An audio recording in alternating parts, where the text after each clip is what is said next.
Hello, friends. Robert Bevan here, author of the Caverns and Creatures series of comedy fantasy novels and short stories. With me is Sam West, and today we're talking about the spell Bestow Curse. Lightning strikes in the background. Bum, bum, bum. All right, who's this for? This is a bard, cleric, wizard, oathbreaker, paladin, and oath of conquest paladin. Third level spell. It takes an Third action level. to cast. You have to touch that. This is rough. You have to touch the thing to do it. It takes a duration of a minute. Concentration. You touch a creature. It makes a wisdom saving throw or is cursed for the duration. Duration being, as aforementioned, 1 minute. When you got the spell, choose the nature of the effect. So choose an ability score. While cursed has disadvantage on ability checks made with the ability score. I would like to note, Hex just does that. Hex doesn't require a save and has that exact same text and is a first level spell. Second effect, while cursed, the target has disadvantage on attack rolls against you. There are a myriad of spells that do better than that. While cursed, the target makes a wisdom saving throw at the start of each of its turns. If it fails, it wastes its action and does nothing. This is an effect that is fine. We'll get back to it. And finally, while the target is cursed, your attacks and spells do a bonus 1d8 necrotic damage to the target. Once again, it's a slight upgrade on Hex. And Hex is 60-foot range with an hour duration. And yeah. And Bestow Curse isn't doing all of these. You're choosing one. Yes. And you have to touch them. Remove curse ends the effect. DM's option, you may choose an alternative curse effect. This is where the actual meat of the spell is, but it should be no more powerful than the described above. So basically, what they did was they said, we want to give you a tool that lets you customize and make whatever curse you want. However, they shouldn't be better than like disadvantage on ability checks or a D8 bonus necrotic damage on hit or disadvantage on attack rolls against you. So the real meat of this spell is the customization of kind of getting to curse them to do whatever you want. I view this more as like a flavor thing than a actual powerful component of it, because like these effects aren't particularly potent. Anyway, it also then has at higher levels. If you use a 4th level, its duration is concentration up to 10 minutes. If you use it as a 5th level, its duration is 8 hours. If you use it as a 7th level or higher, the duration 24 hours. And if you use it as a 9th level spell slot, it lasts until the spell. Notably, if it is 5th level or higher, concentration goes away. So it's just an 8. If you cast it with a 5th level slot, you get 8 hours of the curse, no concentration requirement. Well, that's interesting. Yeah. So that's neat, I guess. Where do you land on this, Bob? Well, I'm trying to think about it. For things like necrotic damage or attacks against you, then I mean, unless you're planning to fight somebody later, then but you know, later in the minute. No, well, no, I'm talking about well, no, because you know, I'm talking about upcasting it for the longer the duration. 9th level option. Sure, you know, the lack of concentration and longer. So you go up and slap somebody, you're cursed, and then you run away and you know, come fight them later. I don't know. That's something, but Is it? Is it something? Can you imagine? Well, I'm just trying to find out. I mean, I'm gonna put a 7th level spell slot to make you make a wisdom saving throw, and I might get a D8 bonus damage if you fail it. Like that's where we're at. What I'm thinking is I want this to not have the concentration element, and I like that it gives you that option, no matter how ridiculous it is. But I'm trying to think of another scenario where, you know, you care about the extended length of time, extended duration. I think all those scenarios are going to be you're putting a curse down that is going to be an out of combat situation. I think the real power, this isn't a particularly game warping or busted spell unless the DM is really liberal with what the no powerful than effects that you get to make up as you go can be. Like there's some, I mean, you could hypothetically just staple anything that Wish says onto this and be like, well, my DM says it wasn't as powerful as disadvantage on saving throws. I just outright killed them. That's not more powerful than it. Like, there's going to be your mileage may vary as far as like how your DM rules it.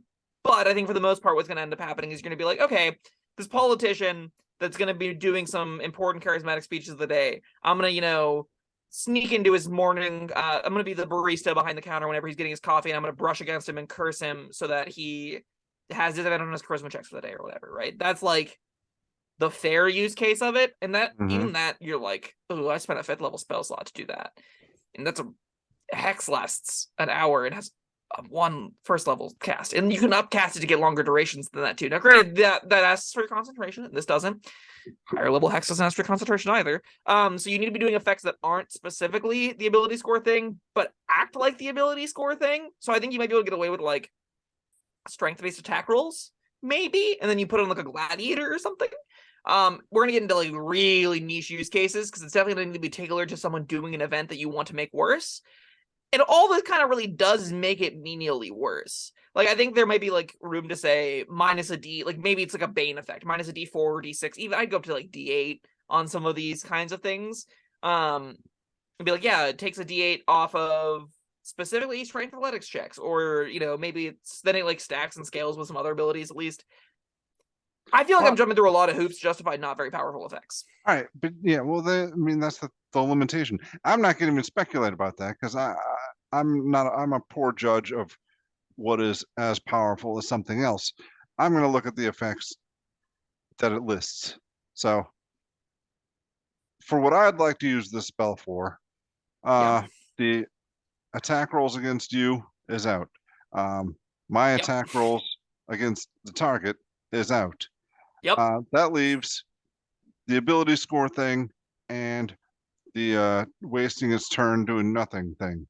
So what if I told you for a bonus action and a lower level spell slot, you could have a longer duration version of the first effect? Okay. That's Hex. Yeah. No save. Well, it doesn't even get a save. No, I'm talking about 9th level indefinitely until dispelled. Okay, really ruined someone's day. You really suck at holding your laundry. You ruin someone's life. Sure, disadvantage. Strength would be really rough. Getting disadvantage on all your strength checks would be awful. Even like Wiz or Int could be really, really tough. Like putting it on Wiz is like, yeah, you can't see shit anymore. I'm sorry, you're just like the least perceptive person that ever has existed, and that could be awful. Even better, or worse. This is the horrible one. The target must make a wisdom saving throw at the start of each of its turns. If it fails, it wastes an action. I mean, that's like every 6 seconds of its life. Yeah. And like if you're probably a pretty powerful wizard or bard or cleric or whatever at this point, so that's like a DC they're feeling most of the time. Like, can you imagine just putting this on like a peasant with like an average wiz, like 10 or 11, and your spell save DC is like 23? They're just never able to act ever again. You function to stick them in a coma for a 9th level spell. Yeah, I mean, the eating dinner is going to take them 4 hours. Yeah, just they spend most of it drooling. Like, I mean, that's what I feel like. How good is that? It's incredibly powerful. Is it better than if it works? Yeah, yes, it is. Because because they are aware. Okay, so they're suffering as an extreme mode of torture. All right, I'm in. This is a 9th level mode. The spell is called Bestow Curse. This is, somebody stabbed your grandma or kicked your dog or something. Would you ever cast this for a 3rd level slot? No, see, that's my imagination's going all in. Yeah, you got to be, if you're not doing the upper tier stuff, you're not doing this at all, is what I'm hearing. Yes, and I'm probably not doing the upper tier stuff either, but I like the idea of it. Maybe, like, what's really a bummer to me is a 3rd level spell defeats all these effects regardless of cast. That's, like, at least make it a remove curse cast at the same level removes the effect, right? Then you need a 9th level remove curse. I guess that's just wish, but like... Oh, yeah, shucks. Well, still. Make sure the person you pick doesn't have any friends that are 5th level casters. That's they're not going to have any friends. Because they're all going to be mentally destroyed by the... Yes. You have to touch every single one of them. What? Because it requires touch. You can't do this at range. If you want to make someone mentally destroyed, you have to touch them. Yeah, just the one person. I don't hate all his friends. But his friends can just cast remove curse and end the effect. They don't know he's cursed. They think he's just like stoned or something. Forever? Yeah. Man. Like, you wouldn't even try remove curse? Jerry's got a problem. I don't... Sure. Jerry's been on the booze a little bit too much recently. Yeah, we gotta just leave him be for, I don't know, a week or two, and then he'll just die of starvation because he can't act anymore. Sure. I don't know. To me, that's what Bestow Curse should be.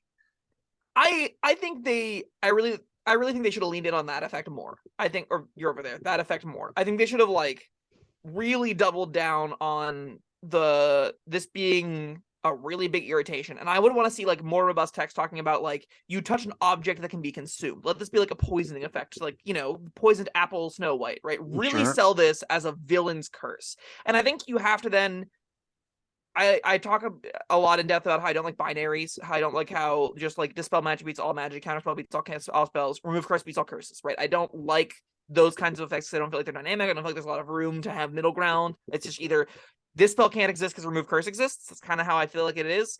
I wish there was a bigger range of it. I wish there was like a process for removing a curse outside of I cast remove curse. Maybe that means the remove curse needs to be updated to have more robust features around it. Maybe it needs to be more of a ritual event than it needs to be a spell. As is, I think it's really hard to justify it existing. And in ever taking this, right? Because the third level spell invalidates almost everything it does. If you're a villain, even if you're a DM, like I have such a hard time using this whenever a cleric can just pick up remove curse on a long rest and just be like, yeah, you're no longer gravely inconvenienced. You're back to normal, bud. Don't worry about it. That's just a real big bummer to me. Yeah, I'm never going to use this. Yeah, I don't think anyone. But it's fun to think about. Yeah, I think this spell deserves better. I think that there could be a really fun picture to paint here. I think it being left up to interpretation does leave it in a room where really creative people can have a lot of fun with it, probably.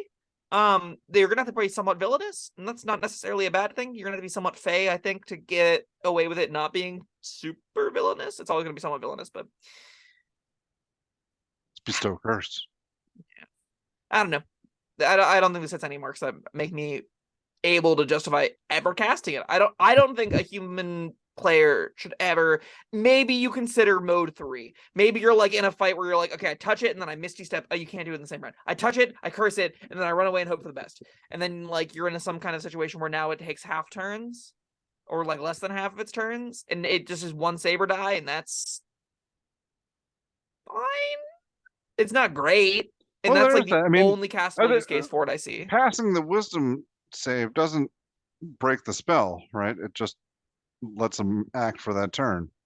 Right, but I'm saying to have that effect occur at all, they already have to make a wisdom save out the gate. Yeah. And so it's already a saber die, right? They already. But it's not like those spells where like they get to save for it every turn and then break it. Correct. So that's something in its favor. Yes, that is a very, very small benefit to it. I don't think it saves it. I don't think I'd advocate anyone ever casting this. No, probably not. Yeah, it lends into 1, I think.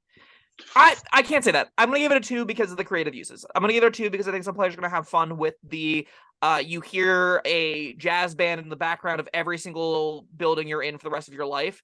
I think that it's a cute, really niche, annoying thing. Like I can see a really petty bard spending 5th level spell slots on this to just ruin someone's day. And I think that is a good enough use case that it gets a 2nd level spell, or a 2. I think there'll be a couple niche cases where it's like you'll come up with a really creative 8-hour curse for a 5th level slot that doesn't need your concentration, that you'll be able to do some nifty, clever, tricky stuff with it. I think anywhere outside that, you probably can't ever cast this. Yeah, for the upper tier stuff, I'm gonna give it a 3, just because I feel like I like this one better than you. Yeah, fair. But yeah, that was Bestow Curse. Don't ever cast this for a 3rd level slot. No, it can't be worth it. All right. Well, man, this is one I'd like to hear other people's opinions about. Yeah, same. I'm sure commenters. Yeah. Go ahead. Tell us your neat applications for it. What were your fun little curse effects that were like, yeah, this was close enough to power that we let it go, and it ended up being super impactful and meaningful and was a really fun time? Because I think this spell could be that. I just don't see it right now. I don't think Bob does either, right? No, not the lower levels and stuff, but I still like my 9th level idea. Of taking a mundane commoner and ruining their life. No, not a mundane commoner. I'm talking about somebody that has hurt me. And that person is lower level than a 5th level caster. Whatever. Okay, yeah, sorry. I don't mean to hurt your dreams. Yeah. Actually, that's not true. That's actually my job. Yeah, it is. All right, that was Bestow Curse. Thank you everyone for joining us, and thank you, Sam. We'll see you next time. Bye-bye. Thank you for watching. If you found this helpful, informative, or entertaining, I'd really appreciate it if you hit the like button below. You needn't smash it. A gentle tap will suffice. If you want to see more videos like this, subscribe to the channel. And make sure you check out the links in the description, where you'll find my Caverns and Creatures series of comedy fantasy novels, Sam's full review of the spell, and other fun things.